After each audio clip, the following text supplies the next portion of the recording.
Abran por favor sus Biblias en la carta a los Efesios. Inicialmente vamos a leer ya hablamos del 3 al 6, ¿cierto? Lo vimos ayer.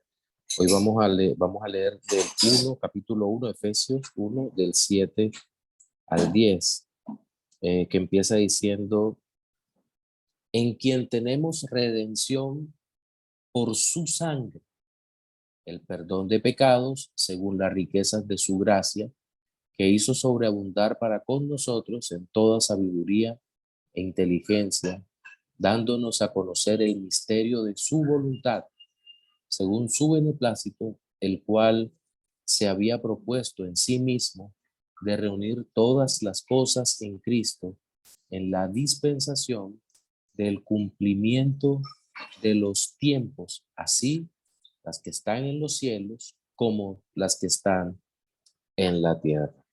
Bien, en un primer momento, es decir, ayer, nosotros habíamos hablado de la bendición, de la redención desde una perspectiva trinitaria. Bendito sea el Dios y Padre de nuestro Señor Jesucristo, que nos bendijo con toda bendición espiritual. Y habíamos iniciado una descripción breve de lo que el pasaje nos empieza a mostrar como bendiciones espirituales. Ahora bien, habíamos dicho que esta redención es trinitaria por donde nosotros la veamos, incluso desde el antiguo pacto. En esta parte, pues estamos viendo la obra de Cristo, escogidos en Cristo según el puro afecto de su voluntad y ser aceptos en el amado, pero siempre el Padre como quien ha decretado eternamente esta redención gloriosa. Ahora, en estos versículos breves del 7 al 10, empezamos a ver un poco más profunda la obra de Cristo, pero como decíamos en el capítulo introductorio, eh, esta carta tiene la capacidad de mostrarnos la obra de Cristo en, en el efecto eterno que tiene la obra. Porque miren cómo iniciamos. En quien tenemos redención por su sangre. Una clara referencia al Hijo de Dios, al Dios Hijo que se hizo carne, que se encarnó. Entonces, y esto es bien, pero bien importante, sobre todo por la terminología que usa. En primer lugar, pues habla de redención. Casi siempre cuando se presenta de esta forma el, el texto bíblico, redención ocurre en el contexto específico de una venta de esclavos, de la antigüedad. Obviamente, para nosotros eso es un despropósito en nuestro tiempo, porque la esclavitud que está prohibida en casi todo el mundo, en casi todo el mundo. Curiosamente, uno de los efectos del cristianismo en Occidente fue la abolición de la esclavitud. Pero en el primer siglo, esa compra de esclavos era una práctica común y la esclavitud no es como nos han hecho creer de pronto Black Lives Matter o cualquiera de estos movimientos que los más sufridos de todo el mundo son los negros y somos los que más sufrimos y los que más padecemos. Cada minoría reclama, bueno, las verdaderas minorías como son las minorías étnicas y las minorías inventadas, las que tienen preferencias sexuales por una u otra cosa, en medio de mentes totalmente llenas de corrupción, de pecado y cualquier cantidad de locuras. Pero esta redención por su sangre habla justamente de la compra de esclavos. La pregunta que nosotros nos tendríamos que hacer es, ¿quién hace la compra? ¿Por quién paga y ante quién? Hemos visto como la redención o la salvación como en tres aspectos. El decreto eterno que lo hace el Padre, eh, la ejecución de esa salvación que la hace el Hijo en la cruz del Calvario y la aplicación de la salvación que la hace el Espíritu Santo de Dios en el alma, en el corazón. Eso ya lo hemos mencionado. Ahora bien, ¿qué es lo que se decreta desde la eternidad? El arminiano no tendrá problemas, ni el semipelagiano tampoco, en aceptar que hay un decreto eterno que envía al Hijo a morir en la cruz. Pero sufrirá cuando ese decreto pierde los detalles del eterno y omnisciente Dios de sellar a cada uno de los que ha determinado redimir.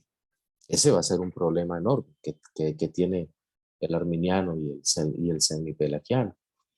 Y el hecho es que todo el texto, tanto de Efesios como en cualquier otro lugar en Romanos, o donde se presente a Dios como decretando eternamente la salvación, eh, que realmente Dios ha decretado un número particular de escogidos que serán el objeto de la obra redentora de Cristo el Señor, que serán el objeto de compra, por decirlo así.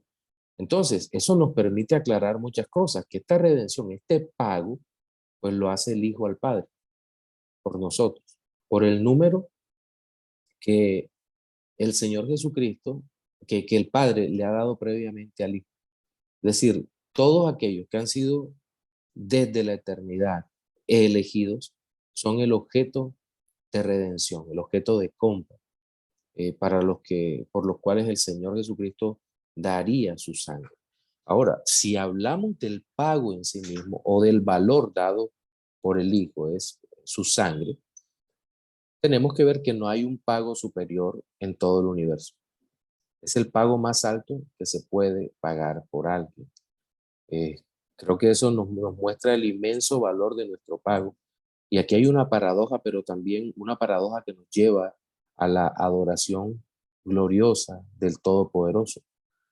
Porque el pago, y esto lo hemos dicho varias veces, el pago dado al Padre es infinitamente superior a todos los redimidos de todas las épocas juntos. Y el valor es tan grande que hubiese alcanzado para toda la humanidad. No obstante, el Señor muestra su gracia redentora por una parte, pero también nos muestra su justicia en los que no son redimidos. Ahora, ¿por qué unos sí y por qué otros no? Bueno, la Biblia no habla de eso, pero sabemos que los que sí, no, ya lo dijimos ayer, no es porque en nosotros haya algo bueno en, sí, en nosotros mismos, sino porque Dios en su soberanía, en su gracia, en su misericordia determinó salvarnos desde, desde antes de la fundación del mundo. Bien, entonces, esta redención es otra de las de todas de esas grandes bendiciones en lugares celestiales que nosotros no comprendemos, no alcanzamos a entender en su totalidad. El pago por la sangre, ¿dónde ocurrió? Siendo que la sangre fue derramada aquí en la tierra. El suelo de Israel recibió la sangre del Señor Jesucristo, tanto las primeras gotas por los latigazos que saltaban de su espalda, como también las gotas de su cabeza por la cruz, por la corona de espinas, pero también la sangre a borbotones por el costado cuando es traspasado por un soldado que toma la lanza y para asegurarse que en realidad el Cristo de gloria había muerto, lo atravesaría en el costado, ¿cierto? Pero entonces, pero lo cierto es que aunque es derramada acá, el pago es recibido en los cielos. El Señor Jesucristo, el Padre Celestial, aceptaría el pago por nuestro pecado, la compra. ¿Y por qué lo sabemos? Diría alguien que, que cuestiona la explicación. Pues lo sabemos porque el Señor resucitó. Y esa es la muestra más clara de aceptación de este pago redentivo. Entonces, esta es una verdadera bendición porque El Señor no se ha complacido en darnos riquezas materiales. Bueno, a la mayoría de nosotros, riquezas materiales, aunque vivimos en esta época como ricos comparado con cómo vivían en la Edad Media.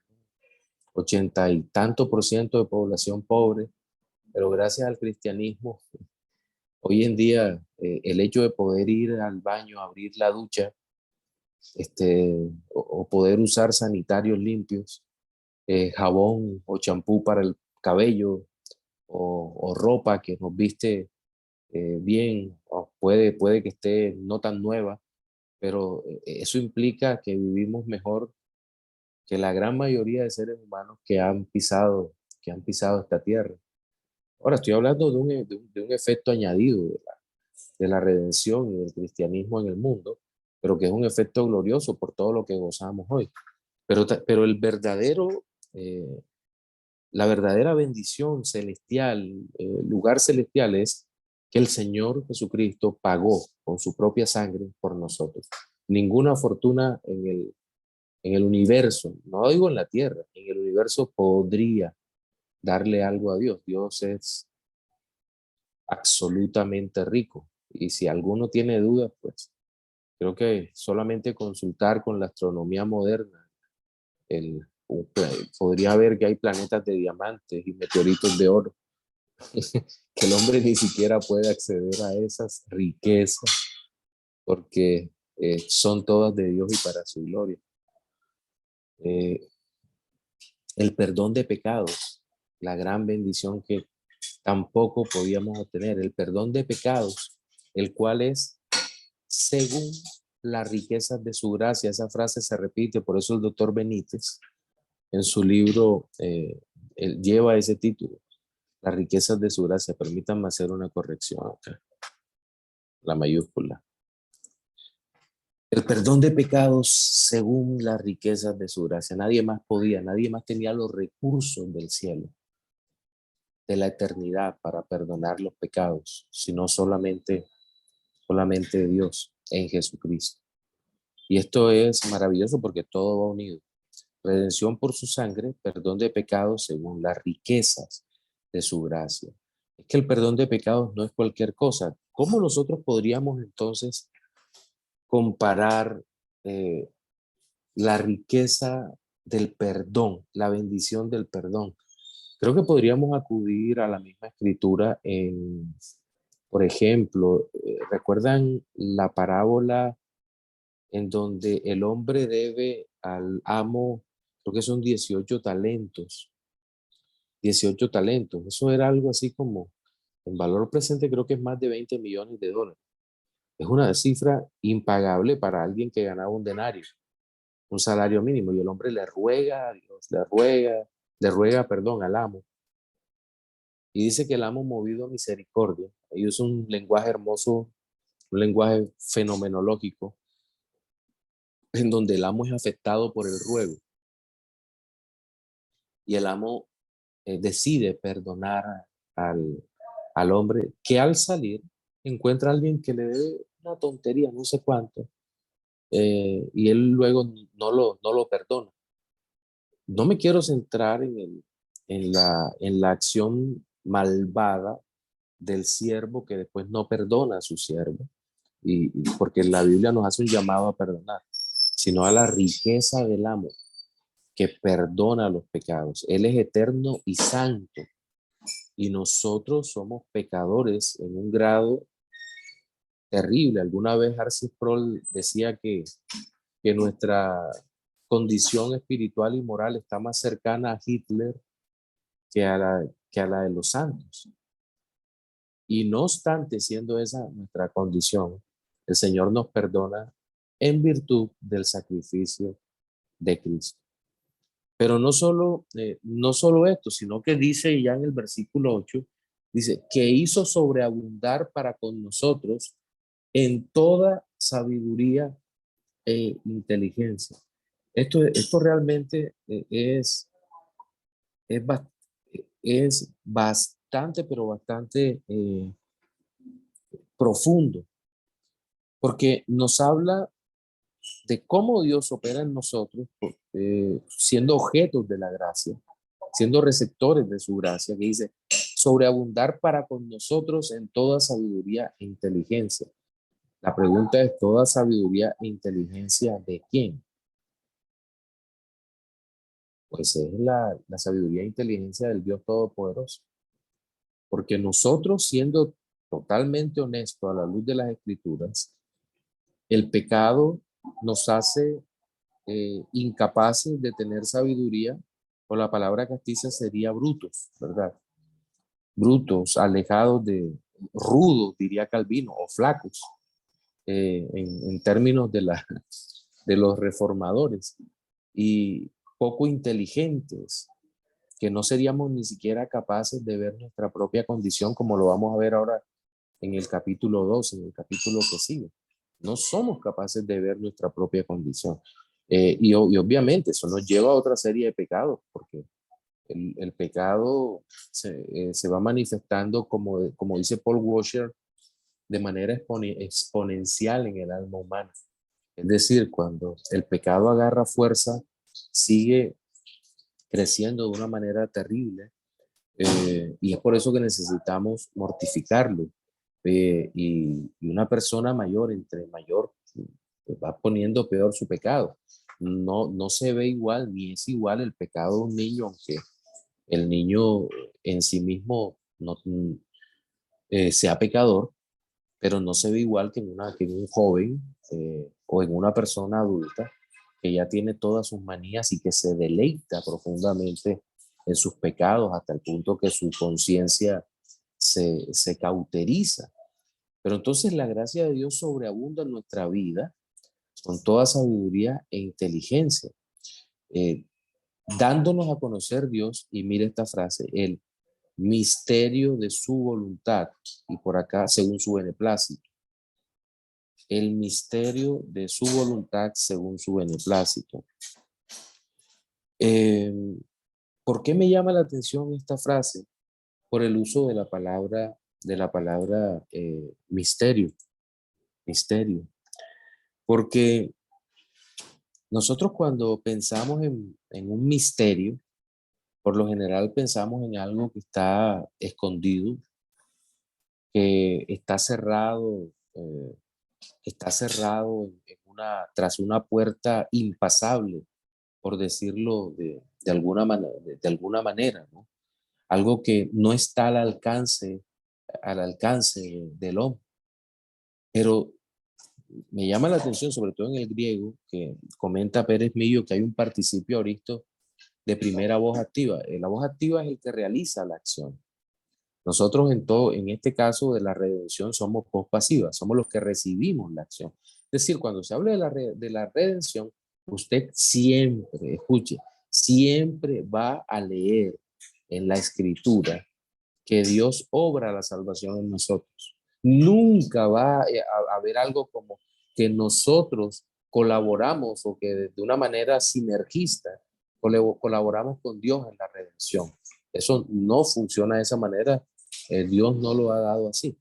Y en esta parte en el texto, Dios nos da a conocer el misterio de su voluntad por su beneplácito. ¿Y qué significa esto? ¿Cómo así? ¿Cuál misterio? ¿A qué se refiere? Pues el misterio es el evangelio que estuvo velado en otro momento, pero en este contexto no se está hablando en ninguna manera de algo que todavía permanece oculto. Esa idea de que nosotros vemos incluso hoy en día en algunas congregaciones eh, bueno, ustedes vengan acá para que experimenten. Ese experimenten es por decirlo de alguna manera, una visión gnóstica del Evangelio, en donde a través de una experiencia se conoce el camino por donde debemos andar. Pero acá no se refiere a esto, acá hay algo que ya ha sido revelado. ¿En dónde? Pues en la Escritura, por la obra de Cristo. Entonces, el misterio de su voluntad. ¿Cuál era la voluntad de Dios? Enviar a su Hijo. ¿Y dónde lo leemos? En todos los escritos proféticos. Porque todos los escritos proféticos anuncian que Cristo es el Señor y que el Señor Jesucristo vendría para, para redimirnos de nuestros pecados. Es el misterio dado a conocer, aquello que los profetas anhelaron y, y ahora nosotros vemos que pues Dios había propuesto, este es el misterio, reunir todas las cosas en Cristo, reunir todas las cosas en Cristo. Esto tiene que ver con la redención. ¿En qué momento? En la dispensación del cumplimiento de los tiempos. Es decir, en un momento específico. Recuerden, Gálatas 4:4 dice, pero cuando vino el cumplimiento del tiempo, Dios envió a su Hijo, nacido de mujer y nacido según la ley. El cumplimiento del tiempo es marcado por Cristo. Digamos que el occidente cristiano entendió esta verdad por la pura misericordia de Dios, con leves variaciones, y aún en su calendario procuró de alguna manera que ese evento quedara resaltado para siempre. Y por eso nuestros calendarios dicen año 2023. Hoy es el 12 de enero de 2023 después de Cristo. El impío no va a estar contento con esto y no va a poner DC, sino EC, era común. Mientras que los antiguos usaban el AD, año Domini o año del Señor, o año del Señor. Entonces, el hecho es que el Señor vino y para cumplir todo lo que el Señor había prometido, la dispensación del cumplimiento de los tiempos, toda profecía, todo lo que se anunció sobre el Señor, todas las bendiciones de la redención, la propiciación por nuestro pecado, la libertad, la salvación, el cumplimiento de las promesas vinieron como obra perfecta del Señor Jesucristo. Entonces, pero fíjense cómo dice, las que están en los cielos como las que están en la tierra. Esto es totalmente congruente con lo que se viene diciendo. Hemos sido bendecidos con toda bendición en lugares celestiales.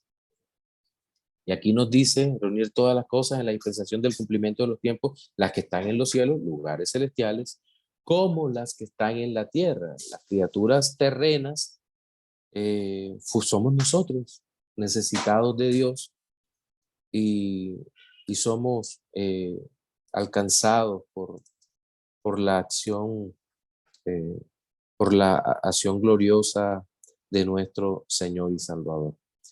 Em, Todavía no voy a abrir espacios para preguntas. Hoy voy a tomar solamente unas 4 inicialmente, porque ayer fue muy, muy lindo el tiempo que pasamos, pero nos atrasamos un poquito en los contenidos, pero entiendo que estos temas relacionados con la predestinación, basados en la obra de Cristo, generen inquietudes en nuestro corazón. Y qué bueno que se generen esas inquietudes.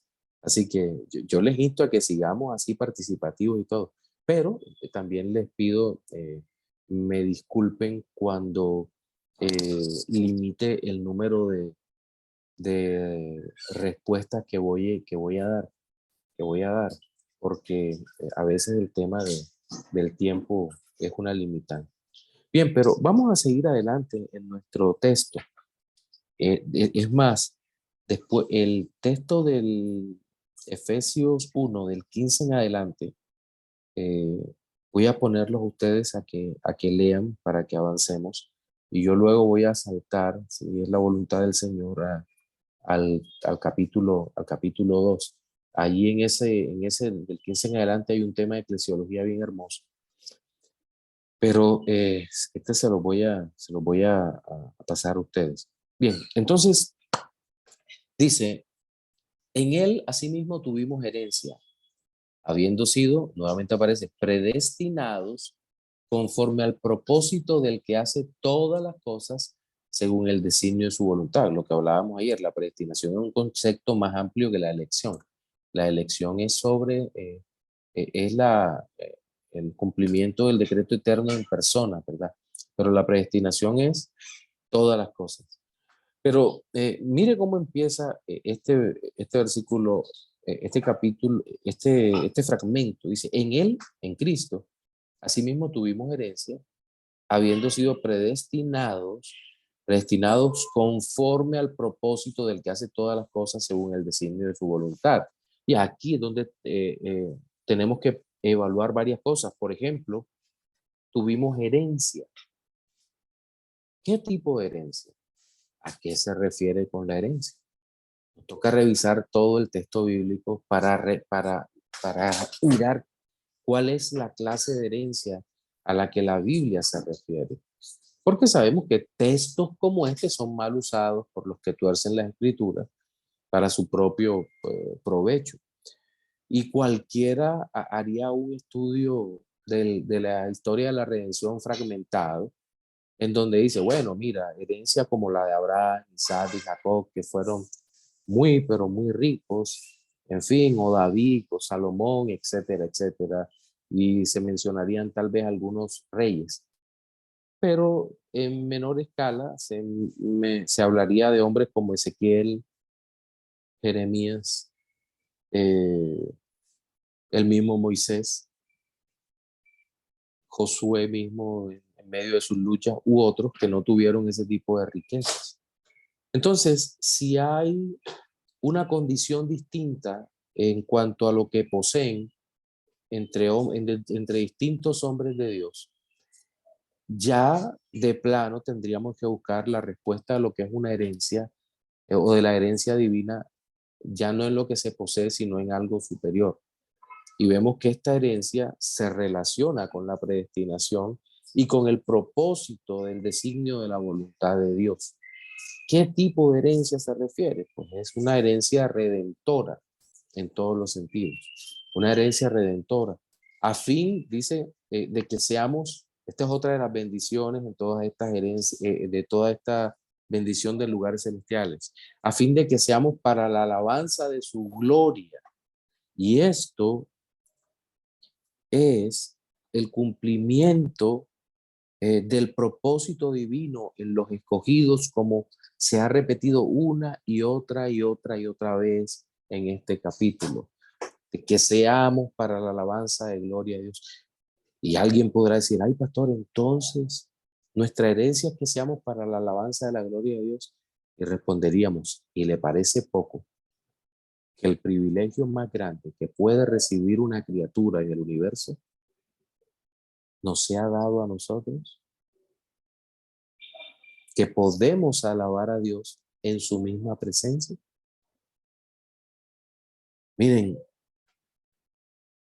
el hombre de hoy, incluso el cristiano de hoy, tan dado a las emociones, al experimentar, al misticismo, a la búsqueda de propósito y significado a través del ruido, en medio de la alabanza de la iglesia, sin discernir los contenidos teológicos de las canciones, sin entender lo que es la voluntad de Dios cuando se alaba, es dado a dejar a un lado lo que connota que hayamos sido hechos para la alabanza de la gloria de Dios. Nosotros estamos llamados a glorificar a Dios. De hecho, recuerden la primera pregunta del catecismo menor. ¿Cuál es el fin principal del hombre? El fin principal del hombre es glorificar a Dios y gozar de Él para siempre. Nosotros hemos sido escogidos, redimidos y salvados para que llevemos una vida de profunda y verdadera alabanza a Dios. Y dice, pero ¿quiénes nosotros? Bueno, Pablo va a usar esta expresión nosotros y la expresión vosotros continuamente. En esta ocasión, nosotros describe a los creyentes, los que primeramente esperábamos en Cristo. Y siendo una iglesia mixta, nosotros incluye a judíos y gentiles que adoran a Dios en el mismo contexto. Pero luego dice, en él también vosotros, habiendo oído la palabra de verdad, el evangelio de vuestra salvación y habiendo creído en él, fuiste sellados con el Espíritu Santo de la promesa. Vosotros se va a referir a la iglesia de origen gentil, seguramente entre unos y otros, entre judíos y gentiles, iba a haber una ruptura, algo poco amistoso entre unos y otros, por la misma cosmovisión que tenían unos y otros. No se puede negar que una gran parte de la cultura hebrea había sido moldeada, la cosmovisión hebrea, por la revelación bíblica. Eso no se puede negar. Una gran parte. La ley ceremonial, las leyes sanitarias, las leyes sobre los esclavos, sobre el matrimonio, le permitían al hebreo tener una visión de la vida mucho más cercana a los principios de la escritura, a pesar de la debilidad por el pecado que todos los seres humanos tenían. Pero ahora el evangelio se revela en un ambiente pagano, un ambiente greco-romano, en donde había menos respeto por las cosas que para el judío eran importantes. Por ejemplo, la familia iba a ser mucho más importante, el matrimonio, y como lo vamos a ver en Efesios 5, del 21 en adelante, va a ser mucho más importante para el hebreo que para el gentil. Los temas relacionados con la fidelidad, el valor de los hijos, todas esas cosas eran muy distintas en una y en otra sociedad. Pablo entendía que como hebreo tenían la esperanza del Mesías, nosotros los que primeramente esperábamos en Cristo, ellos esperaban, pero no conforme a la ciencia totalmente, esperaban un Mesías libertador, pero esperaban un Mesías que no lo vieron cuando vino. Pablo lo conoce porque se le revela en persona. El evangelio mismo se le revela a Cristo mismo y Pablo abraza este evangelio por la gracia de Dios, por la misericordia. Pero entonces, ¿qué pasa con los gentiles? Pues que los gentiles dicen en él también, vosotros reciben la palabra por la predicación del evangelio, el evangelio de la salvación en Cristo, y dice, y habiendo creído en él, es decir, ya cristiano, ya se entiende, el vosotros es un nosotros. Y aquí es donde vemos el tercer aspecto de la redención, lo que tiene que ver con la obra del Espíritu. El Padre ha decretado, el Hijo ejecuta, pero ahora tenemos que son sellados por el Espíritu Santo de Dios. Y él le llama el Espíritu Santo de la promesa. ¿Cuál promesa? Ya se ha hablado de un misterio, el misterio de que los gentiles también somos herederos de la promesa de redención que muchos de los profetas habían prometido, valga la redundancia, desde mucho antes de la venida de Cristo. Si nosotros vemos libros como, por ejemplo, Isaías, nos vamos a encontrar con que esto se repite. Hay una advertencia de juicio, llámelo usted, sobre Egipto, sobre Moab, sobre Edom, sobre, incluso en el África, sobre Egipto, al norte de África o Etiopía, más hacia el centro, pero también hay promesas de redención que sería imposible concebirlas en el plano veterotestamentario. ¿Cómo llegaría hasta aquel lugar el anuncio del evangelio? ¿De qué manera?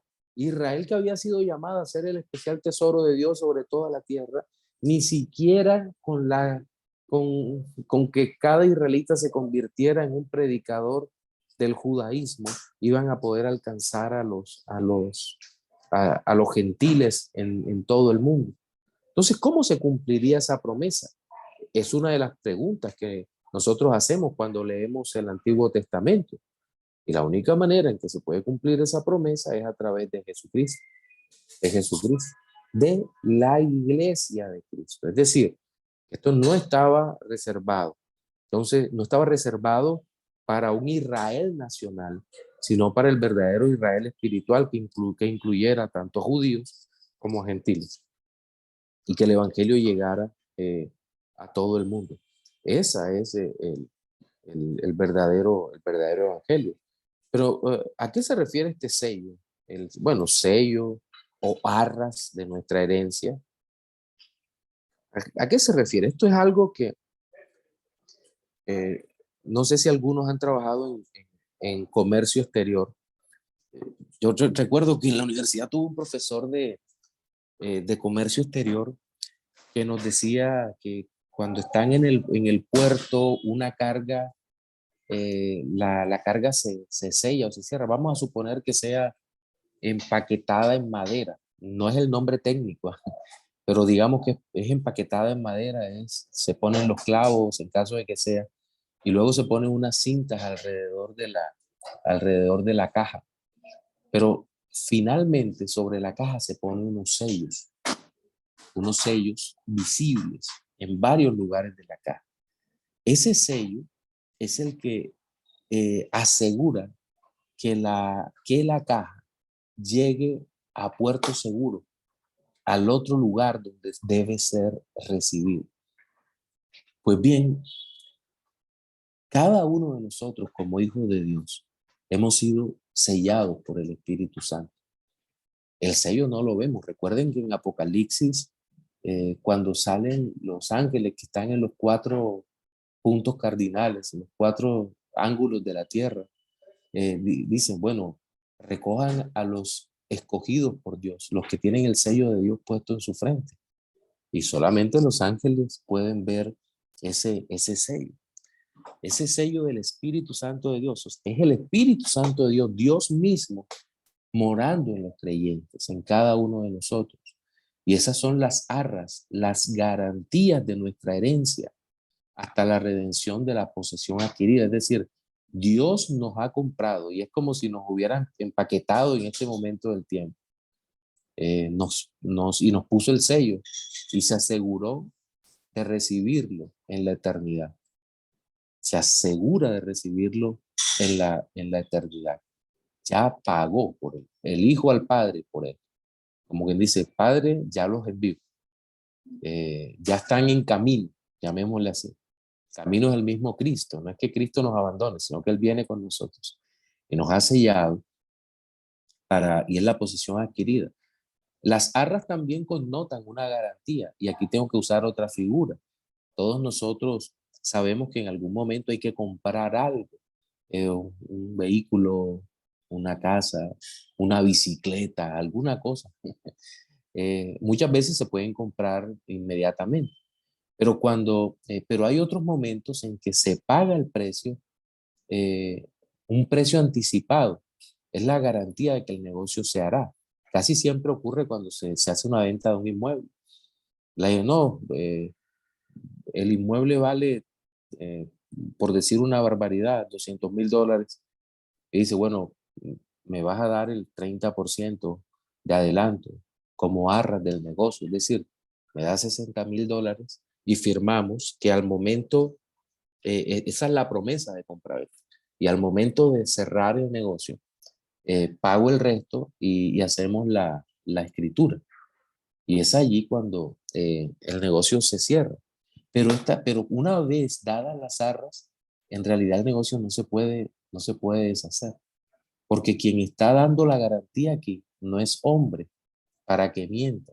Bueno, el Señor Jesucristo es verdadero hombre, pero de por medio está Dios mismo. Entonces, el Señor ha prometido, ha hecho una promesa de redención, nos ha sellado con su espíritu y ha comprometido su honor, por decirlo de alguna manera, solo por hablarlo en términos humanos, ha comprometido su palabra de la redención.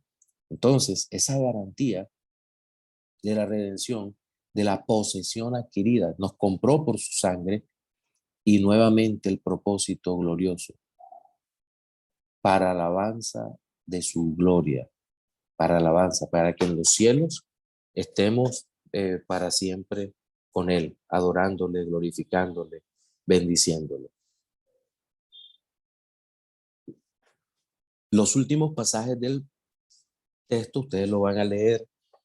Si es posible, le van a escribir a Alejandro y a Jonathan, haciendo un muy breve comentario del 15 hasta el 20.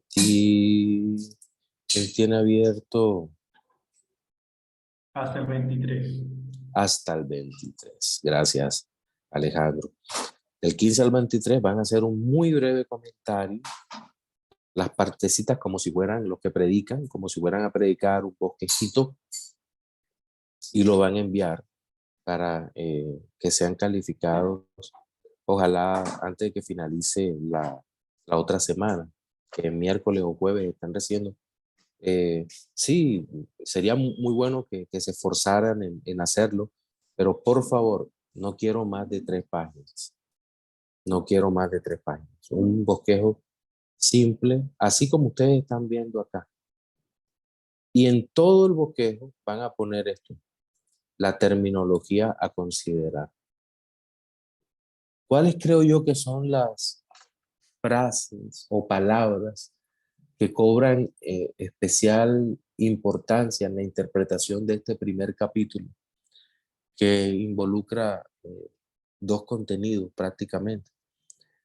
En primer lugar, en Cristo, que nos habla de la unión con Él, con el Señor, que nos habla de sus méritos, que también tienen que ver con la acción redentora de Él, y que sin Cristo nada de lo demás tendría sentido. La siguiente frase que me llama la atención profundamente es en lugares celestiales, porque eh, los lugares celestiales muchas veces van a ser presentados en el resto de la carta como un plano distinto de existencia en el que nosotros estamos. No es el aire literal o las estrellas literales, sino que esto es algo en el lugar donde habita Dios. Tiene una connotación espiritual, en donde realmente ocurren las cosas. La otra palabra que se repite es predestinación, pero no solo predestinación, sino que juntamente con esto se va a repetir elección y escogidos.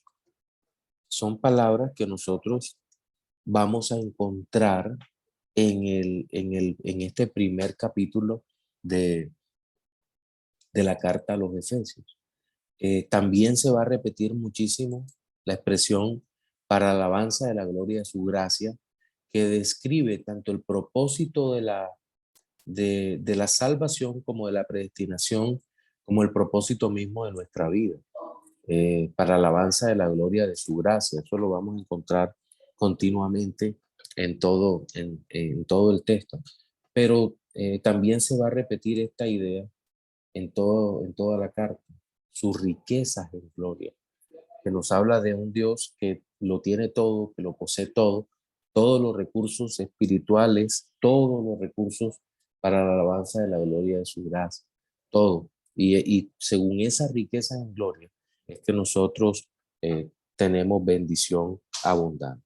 Permítanme dejar de compartir para escucharlo. Vamos a tomar algunas preguntas. Les pido por favor preguntas concretas. Yo sé que ustedes son muy buenos reflexionando, pero les pido por favor que las preguntas bien concretas, y que Dios nos dé sabiduría para, para poder de muchas maneras y de la mejor manera responder. Tenemos preguntas, Alejandro. Déjame y abro acá para Sí, poder sí, ver pastor, las tenemos manitos una alzadas. pregunta. Ok, César sería el primero en preguntar. Luego está Gaspar, y ojalá relacionado con el tema. Víctor, uno más, como en los programas de concurso. Uno más, y Josniel. Los demás preguntan después. Ellos 4, Lili queda en espera. Pero bueno, ojalá si son rapiditos eh, podemos responder la mayor parte. César, adelante, mi hermano, un abrazo. Gracias, pastor. Un gran abrazo. Bendiciones para todos. Mi pregunta va relacionada con el versículo 13, pastor, porque dice que fuimos sellados en él con el Espíritu Santo, pero después de varias cosas, después de escuchar el mensaje de la verdad del Evangelio, de vuestra salvación y habiendo creído. Es decir, después de estas 2 cosas es que fuimos sellados por el Espíritu Santo. Sí, gracias, César, pero no creo que sea un orden estricto, porque no podríamos creer si primero no hemos nacido de nuevo. ¿Te acuerdas cuando habla de aquel hermoso debate entre si primero es la fe y después la regeneración? ¿Sí te acuerdas? Que el arminiano cree que primero se cree para después nacer de nuevo. Nosotros decimos, no, no, hay que nacer de nuevo para poder creer. Primero tenemos que recibir la vida de Cristo para poder ejercitar la fe. No, no hay otra manera. Entonces creo que en esta parte nosotros necesitamos primero que el Espíritu Santo de Dios opere en nuestra vida, en nuestro corazón de una manera poderosa, somos sellados para después poder ejercitar lo demás, para poder creer. Si primero no recibimos el Espíritu de Dios, no vamos a poder creer.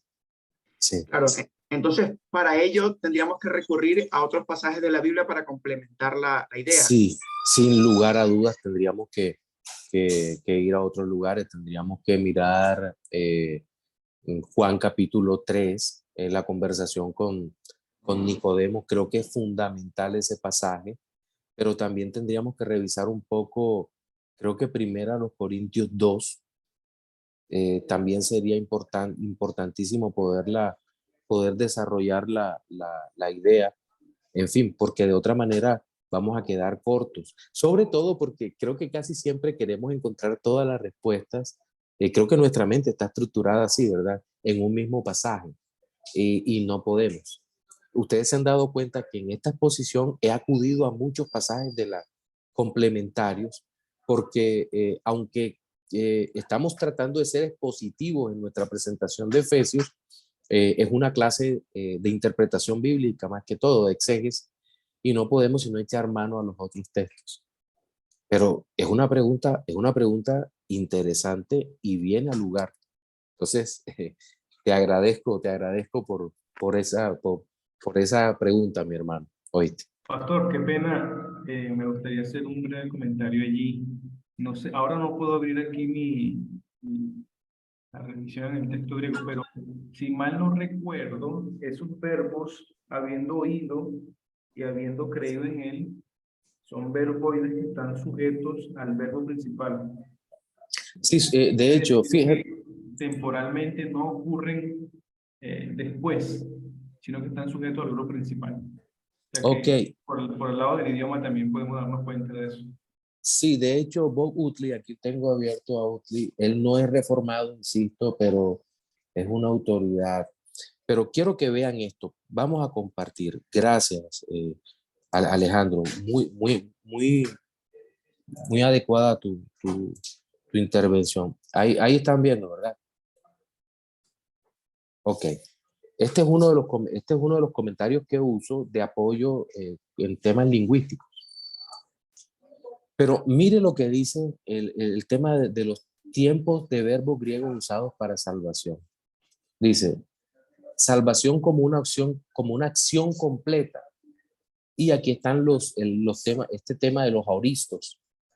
Y te dan una serie de pasajes donde aparece como acción completa. Y claro, él hace la salvedad que en Romanos 13:11 vamos a ver una combinación de aoristo con una futura orientación. Sí. Este libro yo creo que lo envié, ¿verdad, Alejandro? Sí. Entonces, Sí, pero tenemos el enlace, sí, señor. con la salvedad, debo insistir que no es reformado, pero que es un bautista del sur, pero tiene muy buenas ayudas. Tiene buenas ayudas, pero el concepto principal de la predestinación, deséchelo. Listo. Porque él no cree en la predestinación como nosotros creemos, como ocurrida antes de la fundación del mundo, sino que él la hace dependiente de la decisión humana, lo cual no tiene sentido. Pero bueno, habla en Efesios 2, del 5 y el 8, que lo vamos a ver a continuación. Aparece la salvación como un estado de ser en un tiempo perfecto. En 2, 5 y 8. Por gracia sois salvos por medio de la fe, y esto no de vosotros, pues es donde Dios, ¿recuerda? Entonces ahí lo vemos. Pero también aparece salvación como un proceso continuo en 1 Corintios 1 del 18 al 15 2, perdón, al sí, y 15:2, 1:18, 15:2, segunda a los Corintios 2:15, primera de Pedro 3:21, 4:18, y luego aparecen como algo futuro. Pero lo que me llama la atención es que solo en Efesios 2, del 5 al 8, aparece tiempo perfecto. Entonces, creo que Alejandro, gracias por el apoyo inmediato allí. Muy amable, mi hermano. Gapa, Bueno, bendiciones a todos. bendiciones, mi hermano. Gusto saludar. Primero una intervención y después la pregunta. La intervención es que el Espíritu Santo, cuando dice que somos sellados con el Espíritu Santo, significa que ya el Espíritu Santo una vez entra no puede salirse, pero sí se puede contristar el Espíritu Santo cuando persistimos en el pecado. Este es un buen argumento para debatir a los arminianos, ya que ellos dicen, no, el Espíritu Santo, cuando uno practica el pecado, el Espíritu Santo sale, entonces ya no perdemos la salvación. Es un buen argumento. Lo otro es que el Espíritu Santo, cuando dice que son las arras de nuestra herencia, de nuestra salvación, hay algunos que confunden, sobre todo en las iglesias neopentecostales, confunden de que cuando ya nosotros recibimos la herencia y somos coherederos en Cristo Jesús, ellos afirman de que ya esa herencia, esa herencia prometida por las arras del Espíritu Santo, que fuimos redimidos, entonces ellos asumen de que ya estamos disfrutando de toda la bendición espiritual y material en el aquí, ¿verdad? Pero resulta que los griegos, en la época de Pablo, que estaban muy en moda los griegos, ellos miraban el futuro como si fuera el pasado, ¿verdad? Entonces ya nos redimió. No significa que ya la bendición espiritual esté aquí, sino este es como es el abreboca. O sea, el aquí, pero todavía no, lo que siempre hemos venido tratando en la escuela del discipulado. El aquí, pero todavía no. O sea, estamos ya bendecidos con toda bendición espiritual en lugares celestiales, pero no significa que tengamos todas las bendiciones materiales también, como dicen los neopentecostales. Eso por un lado. Y la pregunta es, pastor, ¿hasta cuándo llega la posición adquirida? Resulta que nosotros somos redimidos, pero no sé si usted me corrige, por favor, le agradezco. En el espíritu y en el alma, ¿verdad? Estamos redimidos. El Espíritu Santo va haciendo una obra en nuestro espíritu y en nuestra alma, nos va cambiando ya, porque ya la naturaleza pecaminosa ha sido cambiada por una nueva naturaleza, pero nuestro cuerpo sigue igualitico como veníamos antes de pecaminoso. La posesión adquirida, ¿cuándo va a llegar? ¿En la vida eterna, cuando seamos así arrebatados en la vida eterna? ¿O mientras estemos aquí ya estamos ya en una posición adquirida? Porque para llegar a la plenitud de esa herencia adquirida o de esa posición adquirida, tiene que ser ya cuando seamos glorificados, nuestros cuerpos sean glorificados. Sí, mi hermano. Bien, creo que aquí, como tú mismo expresaste ahora, que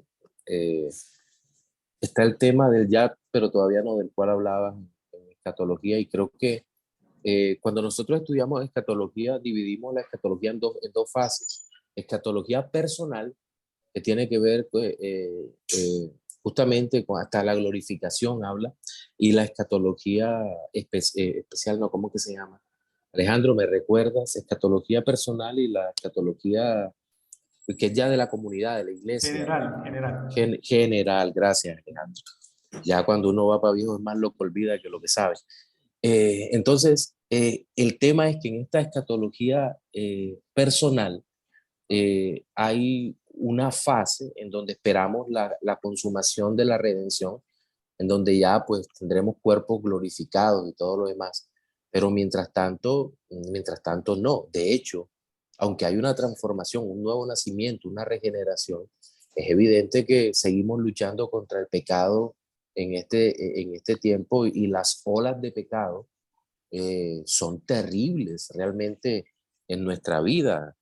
Lo que llaman pecado residual o lo que llaman pecado remanente, Spurgeon se niega rotundamente a llamarlo de esa manera, porque él prefiere usar la terminología bíblica en esta parte y no teológica, diciendo que lo que tenemos ahí es un viejo hombre que lucha contra nosotros. Entonces, aunque hemos sido sellados por el Espíritu de Dios, es evidente que nuestra lucha, que nuestra lucha sigue. Y es una lucha que se seguirá hasta cuando el Señor Jesucristo venga. Eso no significa que no haya momentos de refrigerio, de descanso en nuestra vida, donde tenemos menos lucha, que el Señor nos da victorias, pero esta lucha continúa. Y creo que en esa parte no hay, no hay nada que podamos hacer sino seguir luchando en ese sentido hasta que estemos en los brazos del Señor. Y luchar cada día por ser más santos, por seguir adelante. ¿Gata? Ok. Gracias, pastor. Bueno. Mi hermano, con todo el gusto. Víctor. Saludos, pastor, Dios te bendiga. Amén, Víctor, un abrazo. Un abrazo, pastor. Mi pregunta era en cuanto al aspecto de que usted hablaba algunos días, ¿no? Que decía que una de las cosas por las cuales se critica la autoría de Pablo a la carta a los Efesios es las pocas referencias escatológicas que hay en la carta, ¿no? Entonces mi pregunta sería si en estos primeros 15 versículos que hemos visto hay alguna referencia, Muchas. quizás muy vaga o muy concreta de lo que puede ser la escatología. Lo que pasa es que a veces la escatología, nosotros queremos líneas específicas y abundantes del tema, como, y a veces como que queremos agotar queremos que todas las epístolas toquen todos los temas y eso no se puede. Entonces, considero que el punto acá es leer entre líneas, porque se habla creo que en ningún otro lugar se habla tan claro de la escatología personal. Porque esta carta es preciosa en ese sentido. Y creo que la interacción que hay entre el presente que vive el cristiano y la eternidad. Miren, no estoy hablando de futuro, estoy hablando de la eternidad. Bendecidos en lugares celestiales, para alabanza de la gloria de su gracia, sellados por el Espíritu. Son todos terminología celestial. O incluso el modelo de guerra que vamos a encontrar en Efesios capítulo 6 del día en adelante, porque no tenemos lucha contra sangre y carne, sino contra principados, contra potestades, contra gobernadores de las tinieblas en las regiones celestes o celestiales. Nos está hablando justamente de esas cosas, de una especie de escatología realizándose. Y es escatología porque va marchando hacia el fin de todas las cosas. Entonces, tu pregunta y tu reflexión, más que todo, es bastante válida, mi hermano. Con todo el gusto. Por último, y en esta sección, Josniel, y quedan en cola en la fila para la próxima, Oscar perdón, Lili y Oscar. Josinel, adelante.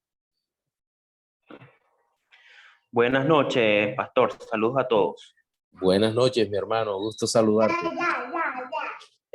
Mi pregunta va referida a cuando dice que nos dio a conocer el misterio de su voluntad, que claro, usted dice que no era algo que estaba oculto propiamente, porque se trataba del evangelio y los profetas anunciaron al respecto. Pero me gustaría, si puede explicar a qué se refiere propiamente de que era algo que no estaba oculto como tal. Bueno, digamos que para el judío creyente no estaba oculto, pues él sabría que el Mesías venía, sabría que Dios lo iba a salvar. Y te cito específicamente a David, por ejemplo, Salmos capítulo 22, Salmos capítulo 23, Job, Abraham, y en el libro de Hebreos, en el capítulo 11, podemos citar una lista más larga de una gran cantidad de hombres que sabían que Dios los redimiría enviando un redentor. Digamos que para el judío no había tanto problema y como ayuda visual y ayuda espiritual tenía los sacrificios de la ley ceremonial, ¿verdad? ¿Estamos de acuerdo hasta ahí? Todo era visible. Pero ¿qué pasaba con los gentiles? Que se estaban perdiendo porque no conocían al Dios vivo. Se perderían hasta que conocen a través de la proclamación del Evangelio al Mesías. Entonces, el misterio es finalmente revelado, pero también para el judío, porque lo que esperaba el judío se realiza, se presenta ante él, pero los gentiles que estábamos totalmente desprevenidos, alejados de Dios y de las promesas, que no teníamos ni la más remota idea de quién era Cristo, recibimos la buena noticia de que el Redentor ha llegado y que el Redentor vive. Entonces, el misterio sí era conocido por unos, de alguna manera no estaba tan oculto, pero para otros estaba totalmente oculto. Tras un velo impasable, imposible de romper, que solo Cristo con su sacrificio, cuando entrega al Padre el Espíritu, abre el velo de arriba a abajo y es revelado el propósito glorioso de Dios, el misterio del Evangelio. Entendido, pastor. Gracias. Con todo el gusto. Vamos a tomarnos 5 minutos. Después regresamos con el resto de contenidos, así que por favor no se vayan y ya estoy con ustedes. El bosquejo del tercer contenido. Permítanme. Y tenemos que empezar diciendo que una de las doctrinas que más humilla el alma orgullosa es la de la depravación total. Permítanme corregir acá. O también conocida como corrupción radical. La razón por la que el hombre se siente tan mal ante esta revelación divina es porque eh, destroza totalmente el ego humano, lo baja del trono de su propia idolatría y le muestra el lugar que merece después de haber pecado contra Dios.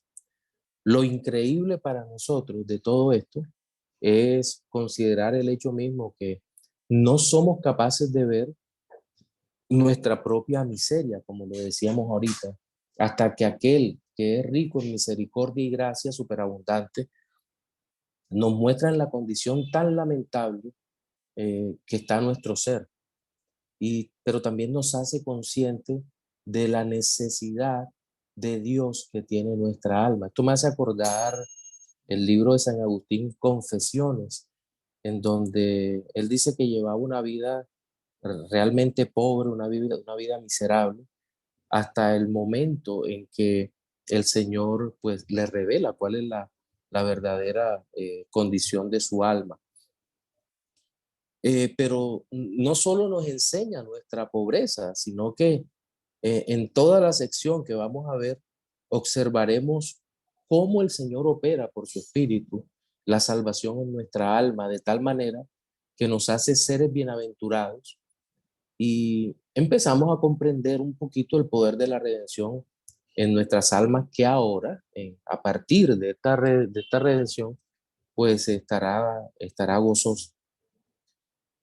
Bien, y para eso vamos a leer Efesios 2, desde el 1 hasta el 10. Vamos a mirar esta primera parte, Efesios 2, desde el 1 al 10. Y permítanme. Y Él, hablando de Cristo, os dio vida a vosotros cuando estabais muertos en vuestros delitos y pecados, en los cuales anduvisteis en otro tiempo, siguiendo la corriente de este mundo, conforme al príncipe de la potestad del aire, el espíritu que ahora opera en los hijos de desobediencia, entre los cuales también todos nosotros vivimos en otro tiempo, en los deseos de nuestra carne, haciendo la voluntad de la carne y de los pensamientos, y éramos por naturaleza hijos de ira, lo mismo que los demás. Pero Dios, que es rico en misericordia, por su gran amor con que nos amó, aun estando nosotros muertos en pecado, nos dio vida juntamente con Cristo. Por gracia sois salvos, y juntamente con Él nos resucitó, y asimismo nos hizo sentar en los lugares celestiales con Cristo Jesús, para mostrar en los siglos venideros las abundantes riquezas de su gracia en la bondad en su bondad para con nosotros en Cristo Jesús, porque por gracia sois salvos por medio de la fe, y esto no de vosotros, pues es don de Dios, no por obras para que nadie se gloríe, porque somos hechura suya, creados en Cristo Jesús para buenas obras, las cuales Dios preparó de antemano para que anduviésemos en ellas. Bien, primero tendríamos que mirar lo que era la condición moral y espiritual del hombre sin Dios, la cual es definida por el apóstol y por los escritores bíblicos en general como una condición de muerte en delitos y pecados. Esto va a ser lo que nosotros conocemos como la primera de las doctrinas del Tulis, de la depravación total o de la corrupción radical o de la inhabilidad absoluta del hombre, lo cual es una condición espiritual que afecta las decisiones morales de la criatura, del ser. Entonces, esta parte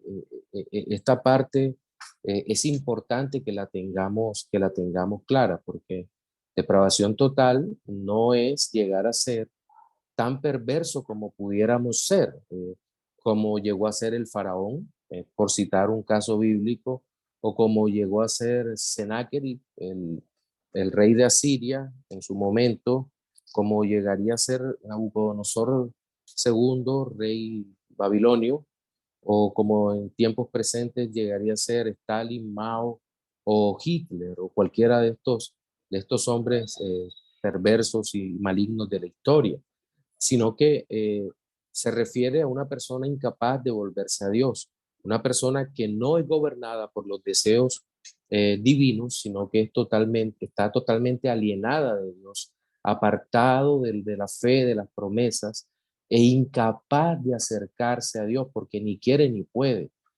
Romanos capítulo 3, del versículo 10 en adelante, haciendo réplica de Salmos capítulo 14, nos habla de la condición a lo que se refiere todo esto. Entonces, ¿pero qué es lo que hace Dios?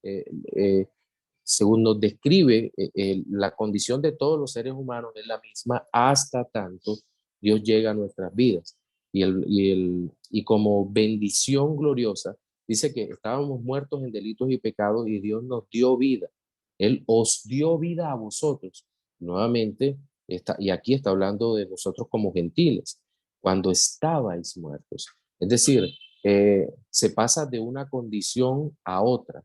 Hay un movimiento, si usamos el lenguaje filosófico, un movimiento desde una condición imposible para el hombre de muerte espiritual hacia vida espiritual, en donde interviene un poder que está finalmente fuera del alcance de todo hombre. Y ahí por eso decimos que el hombre es totalmente pasivo en la redención. Lo único que nosotros ponemos en la redención es lo negativo, es el pecado.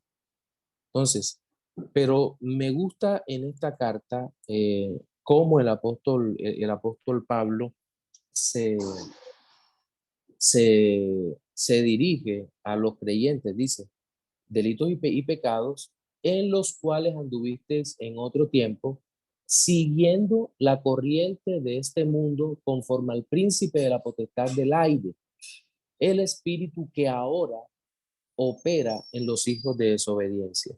Nuevamente, el elemento de conflicto espiritual va a estar presente no solamente en este texto, sino que, insisto, compárese con Efesios 6, del 10 en adelante, pero también lo vamos a tener presente en otras líneas. Dice, en los cuales en otro tiempo siguiendo la corriente, es decir, siendo influenciados, siendo manipulados, pero también por causa de los propios deseos del corazón, porque estos deseos no tendrían ningún efecto en el alma del creyente si fueran creyentes, ¿cierto? No tendría ningún efecto en el alma del hombre si fuera creyente. Ya ordené mi idea. Siguiendo la corriente de este mundo, y esto se refiere sin lugar a dudas, a todo el sistema. El mundo no es el lugar simplemente donde vivimos, sino que se refiere a la sociedad perversa, a la sociedad incapaz de poder hacer la voluntad de Dios y que no quiere hacer la voluntad de Dios. Es la corriente dominada por los deseos, por los delitos, por los pecados, por el corazón alejado de Dios, por todo esto. Y que ese mundo tiene un rey que se opone a Dios y es el príncipe de la potestad del aire. Insisto, aire, el aire no se refiere al aire atmosférico, sino como dice un autor, los aviones no podrían volar, eh, sino que este aire compárese con regiones celestiales. Es decir, es un plano de existencia distinto al nuestro. Nosotros vivimos en un plano material y de alguna manera hasta el mismo aire sería material porque está compuesto por elementos, por partículas, por elementos como el oxígeno, el hidrógeno, el nitrógeno, pero el espíritu no está formado por materia, sino que eh, está formado por espíritu, valga la redundancia. Muchas veces entiendo que la Biblia llama al espíritu neuma, lo habíamos dicho, pero no es porque sea aire. El aire, como decíamos, está formado por elementos y los elementos en este caso están en uno de los estados de la materia, que es el estado gaseoso. Pues a ese aire no se refiere la Biblia, sino a ese plano de existencia en donde que nosotros no podemos ver, que es una dimensión totalmente distinta, donde hay espíritus, donde hay todas estas cosas que nosotros no realmente ni siquiera podemos ver. El príncipe de la potestad del aire, el espíritu que ahora opera en los hijos de desobediencia es el diablo, sin lugar a dudas, nuestro enemigo, el enemigo de Dios, y quien nosotros pues debemos resistir, conforme dice la Escritura, resistid al diablo y huirá de vosotros. Y nos dice, repite nuevamente, dice, en el cual anduviste en otro tiempo, y nuevamente dice, entre los cuales también todos nosotros vivimos en otro tiempo. ¿Vivimos en otro tiempo bajo qué medida?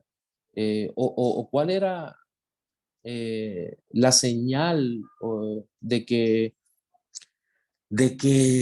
vivimos, de que nosotros vivíamos en eso? Pues es que los deseos de nuestra carne nos llevaban a tener una serie de acciones, dice, haciendo la voluntad de la carne y de los pensamientos. A veces tenemos a veces un pensamiento muy fariseo en ese sentido, que pensamos que el pecado es únicamente o son únicamente las acciones que cometemos con el cuerpo, con las manos, con los pies, y nos olvidamos de los pensamientos, porque los pensamientos, creo que era Calvino que decía, Dios es espíritu, de tal manera que cualquier pensamiento pecaminoso es un verdadero pecado.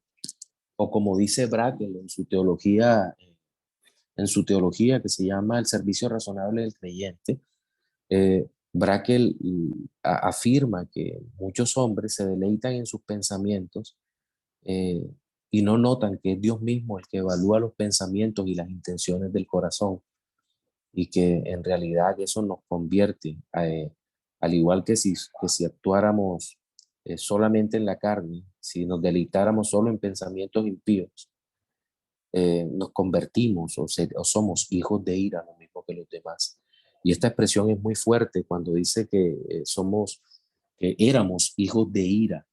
La ira es uno de esos atributos divinos en que casi nunca entramos a considerar porque no concebimos un Dios airado.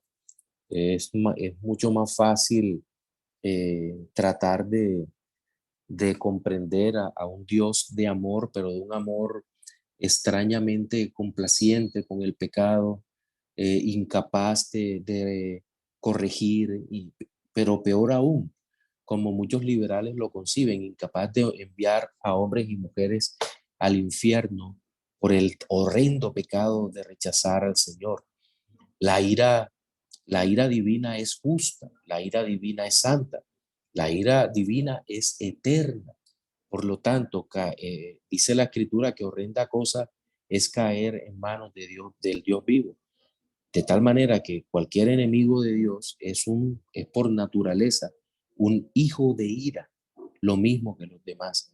Y nosotros, antes de ser alcanzados por la gracia, resucitados para vida eterna juntamente con Cristo, éramos realmente hijos de ira, hijos de ira, hijos de ira. Y esto era una verdadera, era una terrible noticia para nosotros como hijos de ira en ese momento. Pero Dios nos alcanzó, Dios que es bueno, nos rescató cuando estábamos muertos en nuestros delitos y pecados. Y qué bueno que aquí ya a partir del versículo 4 empieza a hablar sobre la obra soberana de Dios en la redención, en la salvación. Dice, pero Dios, que es rico en misericordia por su gran amor con que nos amó. Mire esto, mire las riquezas de Dios. Éramos hijos de ira, no teníamos esperanza de acercarnos a Dios por nosotros mismos. Estábamos condenados con Él. Dice, pero Dios, que es rico en misericordia, rico en misericordia. ¿Cómo podemos entender eso? Solo que la misericordia expresada por Dios sea Dios mismo, ¿verdad? ¿Cómo definimos la misericordia? Es cuando no recibimos lo que merecemos, ¿verdad? Sí, eso es misericordia. Por la gracia recibimos lo que no merecemos, pero por misericordia no recibimos lo que merecemos. Entonces, eh, Dios que es rico en misericordia por su gran amor con que nos amó, aún estando nosotros nuevamente muertos en pecado, nos dio vida juntamente con Cristo. Y aquí va a aparecer nuevamente o por primera vez esta expresión en paréntesis: por gracia sois salvos, por gracia sois salvos. Y es maravilloso porque nos muestra un contraste entre lo que deseábamos hacer de todo corazón alejados de Dios, frente a lo que Dios ha hecho por nosotros y que nosotros no podíamos hacer. Ahora, usted le puede preguntar a cualquier persona, tú quieres ser salvo? ¿Tú quieres estar con Dios para siempre y disfrutar de Él? Y sí, yo creo que el 99% de las personas en el mundo van a responder sí, pero realmente van a estar alejados de esta realidad de que es la gracia de Dios. Disculpen, una pregunta. ¿Ustedes alcanzan a escuchar el ruido que está afuera? Jonathan, Alejandro. No, pastor, se escucha. Ok, solo la No, voz. señor. Ok, Solo la muchas voz gracias. Ok, muchas gracias. Menos mal que estos micrófonos ayudan en esa parte. Si tengo un poco de ruido acá que me desconcentra un poquito, pido me disculpen. Entonces, estábamos muertos en nuestros delitos y pecados, pero nuevamente Dios nos dio vida juntamente con Cristo. Y aquí se resalta esta realidad que salvos por gracia por medio de la fe. Salvos por gracia por medio de la fe. Esto es importante, muy importante. Nos da vida juntamente con Cristo por gracia. Y juntamente con Él, con Cristo, nos resucitó. ¿Qué significa eso de juntamente con Él nos resucitó? Antes de comentar el resto. Pues bien, esto es bien interesante porque lo que nos está diciendo es que el mismo poder que operó en Cristo el Señor para resucitarlo de entre los muertos, fue usado por Dios para resucitarnos a nosotros de nuestros delitos y pecados. Creo que aquí se alcanza a, a vislumbrar un poco más la seriedad de nuestra condición antes de ser alcanzados por Dios, porque es realmente Cristo dándonos vida, Cristo alcanzándonos, Cristo resucitándonos juntamente con Él.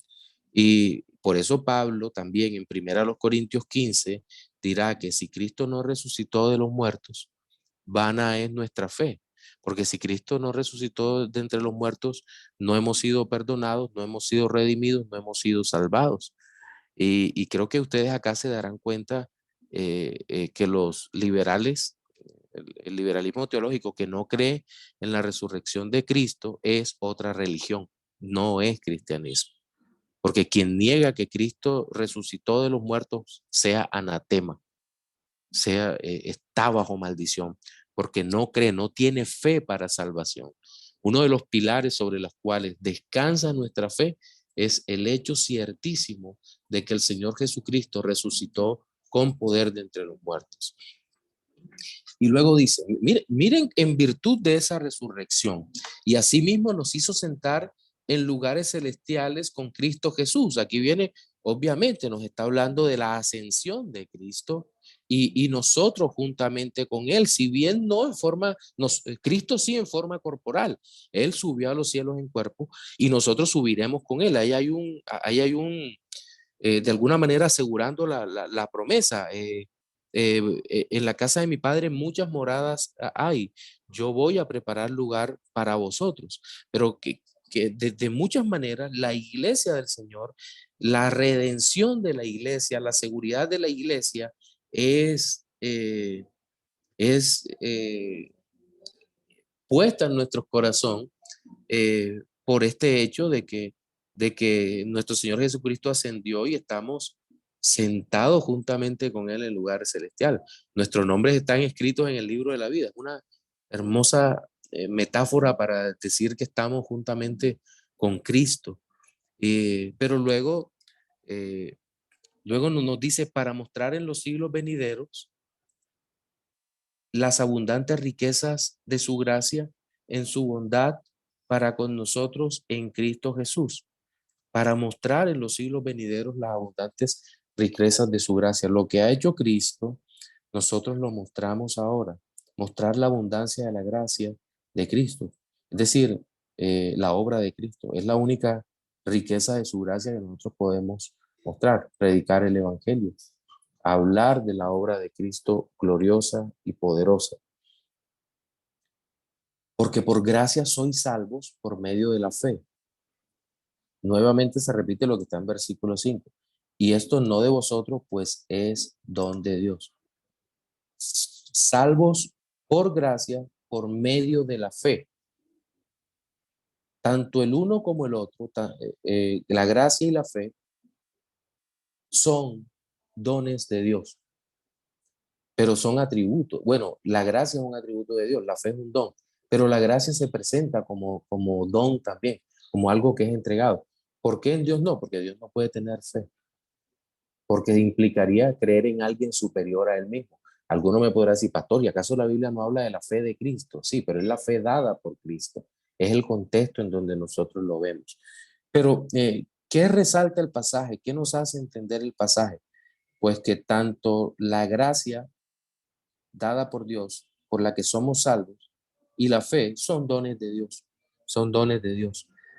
La gracia nos hace salvos, pero la fe es instrumental, como vemos aquí, como vemos en la carta a los Hebreos, como vemos en el Antiguo Testamento. ¿Instrumental en qué sentido? Que la fe es el instrumento dado por Dios a través del cual nosotros tomamos la gracia. Es decir, por eso dice que en el Evangelio, Romanos, que en el Evangelio de Cristo, el Evangelio se revela por fe y para fe. Es decir, y las preposiciones que se utilizan en griego son bien interesantes, porque es como si dijera que el Evangelio es por fe hasta la fe, de principio hasta el fin. Es todo esto ha sido dado por Dios de una manera poderosa, de una manera maravillosa, que nosotros tenemos que tenerlo en la mente. Matthew Henry ilustra esta parte de una manera maravillosa cuando dice que la fe es como el cubierto que toma la gracia que está en el plato, que es la carne, ¿cierto? Otros tantos, los puritanos decían que la fe es la mano vacía que se extiende para recibir el pan. Entonces, creo que un error común cuando se habla de la salvación por gracia, por medio de la fe, es que se llega a pensar de alguna manera que la fe es producida por el corazón humano. Por eso el arminiano llega a creer que la fe es algo que él posee y que posee per se, o sea, por él mismo, por sí mismo. Y la fe no se posee por sí misma, sino que la fe debe ser recibida también como don bendito de Dios que es. Entonces, creo que esa consideración es muy importante. Otros tantos banalizan la fe sacando de contexto un pasaje tan importante como es en Hebreos 11:1, ¿verdad? Que es pues la fe, la certeza de lo que se espera, la convicción de lo que no se ve, y lo dejan hasta allí. Si eso fuera una definición de fe, tendríamos que decir que eso es fe en la fe, pero no es la fe en la persona de Jesucristo. Y lo que nosotros vemos en la Escritura es que somos salvos por gracia por medio de la fe, y esta fe es cuando nuestra confianza reposa plena, gloriosa y totalmente en la persona de Jesucristo nuestro Señor. Entonces, esa fe y esa gracia es eh, contraria a la visión de obras que tienen todas las religiones en el mundo. Mire lo que dice: no por obras, para que nadie se gloríe, no por obras. Casi siempre, cuando uno habla de la salvación por gracia mediante la fe, eh, lo que se piensa es que, o se trata de hacer un añadido, donde se dice, bueno, somos salvos por la gracia mediante la fe, pero las obras inmediatamente salen a relucir eso. No, pero las obras.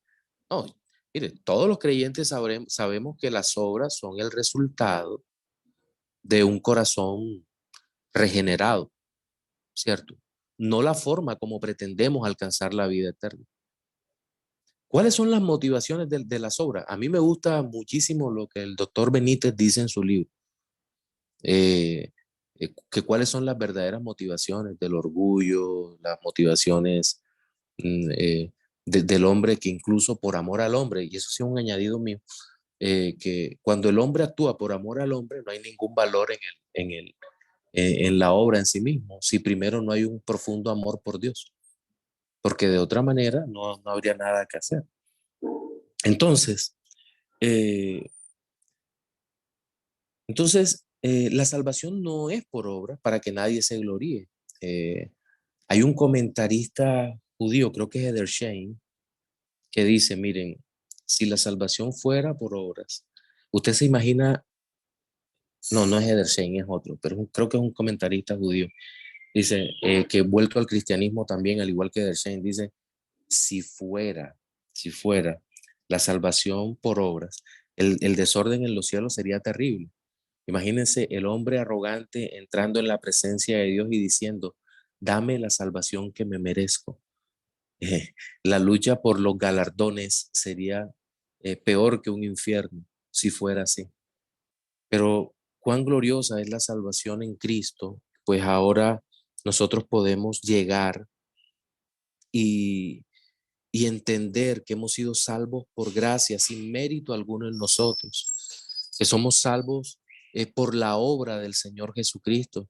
Y cualquier lugar que el Señor tenga a bien darnos en la eternidad es un lugar maravilloso que no merecemos. Es algo fantástico, hermoso, poderoso que nosotros no merecemos. De tal manera que las obras no sirven porque no son, no sirven para salvación, y nadie se puede gloriar. ¿Por qué? Porque somos hechura suya, creados en Cristo Jesús para buenas obras. Entre otras cosas, esas buenas obras Dios las preparó de antemano para que anduviésemos en ellas. Es decir, dentro de toda la predestinación, dentro de toda la elección, Dios determinó que, que en su glorioso accionar, Alejandro, Alberto, Alcides, Lili, Jonathan, Angie, Carlos, hicieran buenas obras para la gloria de Dios. ¿Y cuáles serían esas buenas obras una vez hemos sido alcanzados y rescatados? Ahora, ¿qué significa eso? ¿Que las buenas obras no tienen importancia? No, si es para ganar la salvación no tienen valor, pero claro que tienen una importancia dentro del pueblo de Dios, porque Dios nos ha llamado a servirnos unos a otros. Dios nos ha llamado a glorificar, a glorificarlo, a, a hacerle bien al hermano. La carta a Santiago es magistral en eso, en la teología práctica. Entonces, creo que esa parte es fundamental que nosotros podamos entender el lugar de las buenas obras. No es ahora, no, prácticamente volvernos insensibles ante la necesidad del hermano, no, porque las obras no son importantes. Mire, las obras son realmente importantes. Y qué hermoso porque estas obras vienen de corazones redimidos, que tienen como propósito exaltar, glorificar y bendecir el santo nombre de Dios. Bien, los escucho, vamos a escuchar unos cuantos. Lili, te había dejado en espera. Entonces, si todavía estás conectada, mi hermana, por favor, puedes hacer tu pregunta y pueden levantar la mano Jonathan, Juan, pero bueno, Lili, adelante. ¿Sí está? Buenas noches, pastor. Buenas noches, mi hermana. Ay, pastor, voy a retroceder porque la pregunta fue de la primera parte de Efesios del 1 al 14. Pastor, solo que, bueno, yo tengo entendido y siempre he sabido cuando, digamos, hay un grupo de personas o nosotros que nos estamos congregando. Ujú.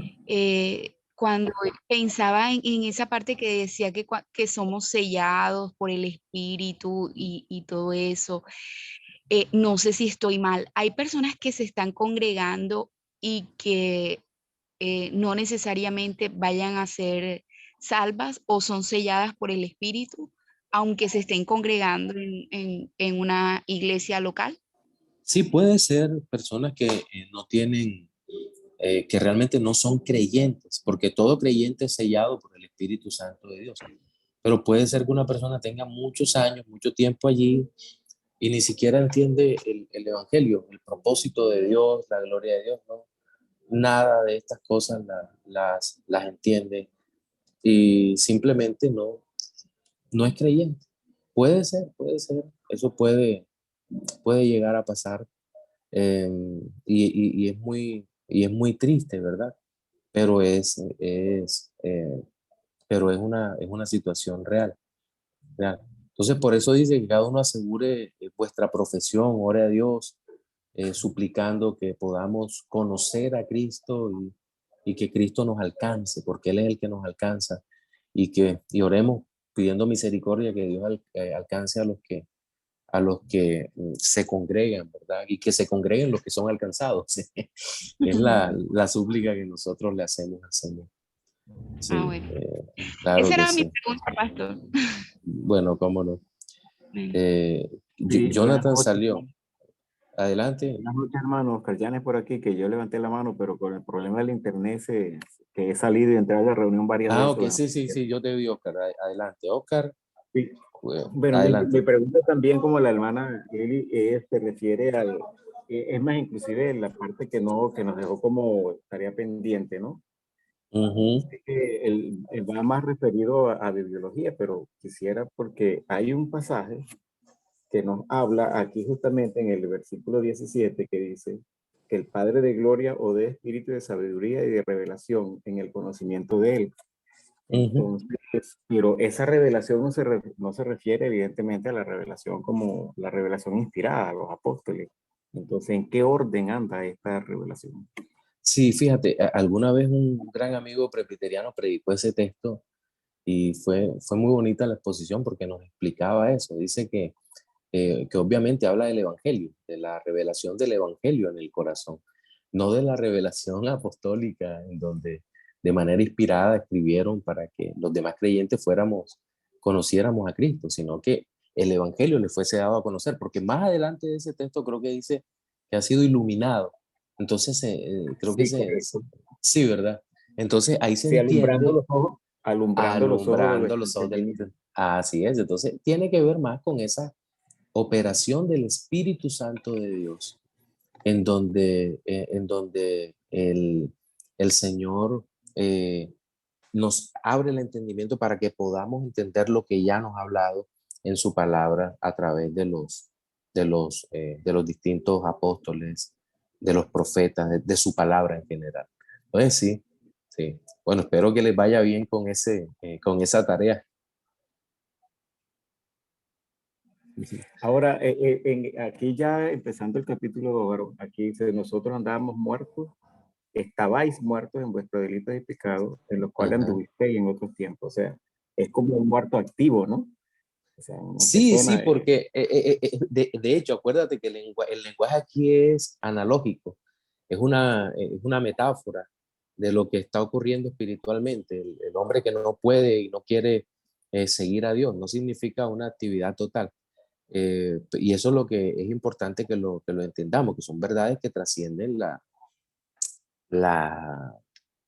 ¿cómo es que se llama? La comprensión humana, porque el Señor ilustra verdades espirituales con ejemplos radicales de la vida y la muerte.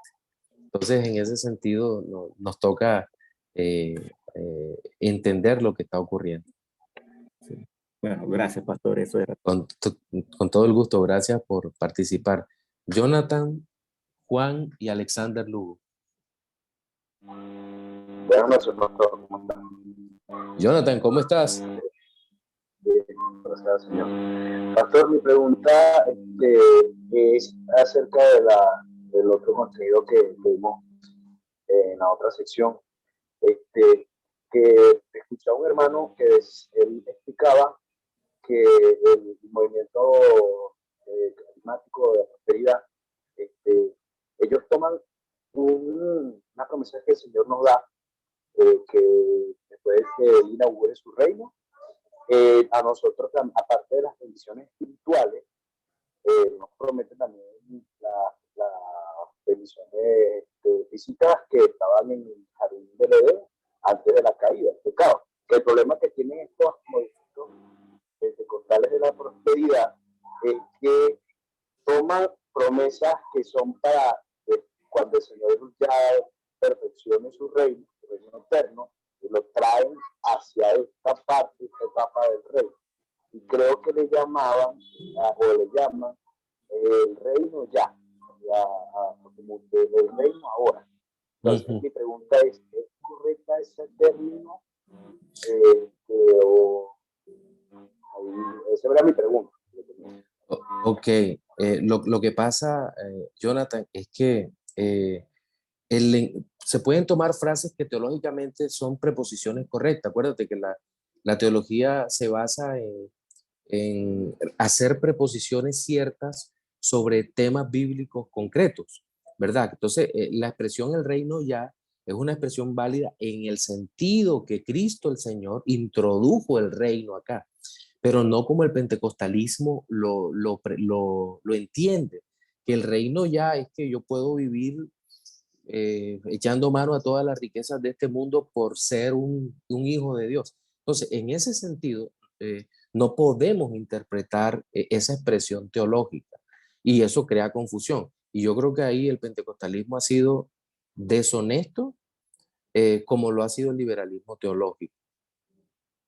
Ya, en ese sentido, porque no están haciendo una representación correcta de lo que realmente esa declaración o ese dogma porque ese sería el nombre de una preposición teológica. Ese dogma representa, es decir, le estás cambiando el significado, lo estás poniendo en una categoría en la cual estás poniendo un significado en una categoría en donde no puedes ponerla porque no tiene cabida teológica dentro de lo que el cristianismo clásico, el teísmo clásico ha creído de alguna manera.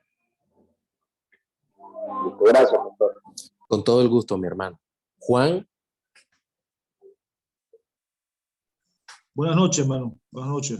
Buenas noches, mi hermano. Gusto saludarte. Amén. Quería hacer dos apreciaciones. Cuando hablábamos usted tocaba el punto de la fe, ¿verdad? Y esa argumentación en cuanto a que la fe que se refiere allí no es solamente fe como algo teórico en sí misma, sino la fe en Jesús.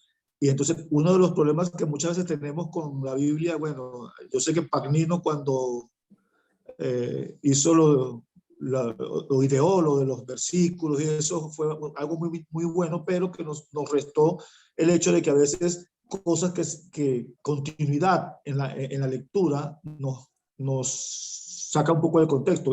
Y si vemos el capítulo 11, en los versículos 39 y 40, antes de que el escritor de Hebreos diga que es pues la fe, la certeza de lo que se espera y la convicción de lo que no se ve, ¿qué está diciendo antes?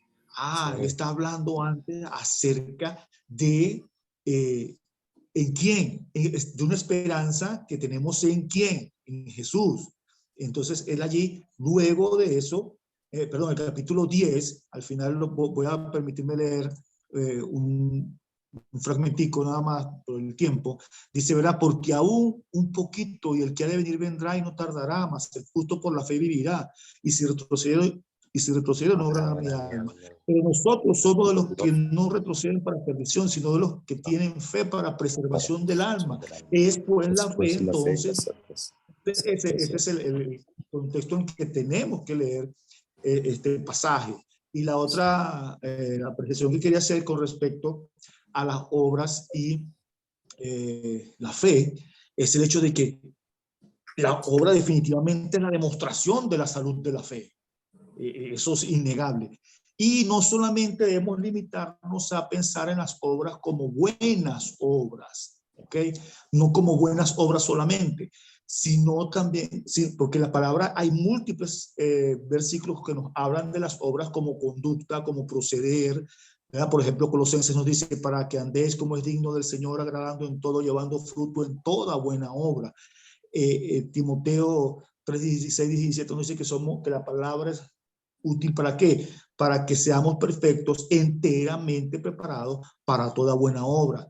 Entre los requisitos a los diáconos, que haya practicado toda buena obra. O sea, es la conducta la que motoriza. Entonces, esa conducta va a ser la demostración de una fe verdadera, una fe sana.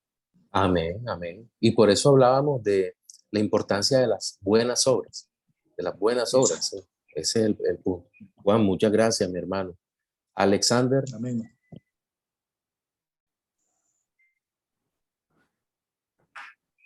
Buenas noches, ¿me escuchan? Sí, sí, mi hermano, adelante. Bendiciones. Un placer, Pastor Alexander. Alexander de Puerto Cabello, Venezuela. Bueno, vale, un gusto conocerlo, tocayo. Sí, bueno, la participación mía es más corta porque el hermano Juan Peña respondió parte de una inquietud que tenía. Pero sí quería mencionar en el versículo 8 de Efesios 2, que dice, porque por gracia sois salvos por medio de la fe, y esto no es de vosotros, pues es don de Dios. Bueno, el punto es que claramente el versículo enseña que tanto la fe como la gracia vienen de Dios. Pero muchas personas insisten, sobre todo los que se van por otras corrientes teológicas, insisten en que el versículo está hablando de la gracia y no de la fe. Cuando menciona al final del versículo que dice, y esto no de vosotros, pues es don de Dios, ellos hacen mención a que es la gracia y no la fe. Pero yo quiero citar Romanos 5:1 que dice, justificados pues por la fe, tenemos paz para con Dios por medio de nuestro Señor Jesucristo. Y yo pienso que en la obra de salvación, y sobre todo hablando de la justificación, tratándose de un tema tan importante para la conversión, para la salvación, Romanos deja ver que la fe es necesaria y por supuesto no puede ser algo que provenga del hombre, pues tiene que ser algo que venga ciertamente de Dios al tratarse de algo tan importante. En este caso, Romanos presenta la justificación solo por fe. O sea, es imposible que sea algo que está intrínseco en el hombre, no es posible. Así es. Quería hacer mención de eso porque, de hecho, he tenido conversaciones con algunos hermanos e insisten que la fe es algo del hombre y que se activa o se ejercita cuando escuchan el evangelio. Entonces, ese gran detalle que existe en las enseñanzas y en las iglesias. Pues. Así es. Muchas gracias, Alex. Y finalmente, Rafael, le pido por favor me perdonen a Michael y a Edward, pero no me da tiempo de recibir más preguntas ahora, pues me tengo que ocupar en otras cosas. Mis hermanos saben que siempre valoro mucho sus aportes, pero quedo un poco colgado de tiempo. Hermano Rafa.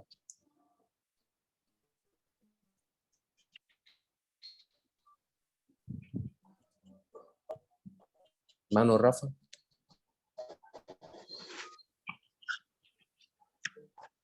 Aló. Hermano Rafael.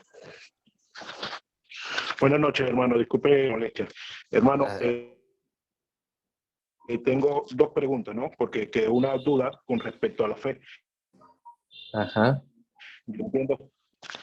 ¿Me escucha? Sí, te escucho. ¿Me escucha? Sí, te escucho. ¿Aló, me escucha? Sí, hermano Rafa, te escucho. ¿Los demás me oyen? Sí.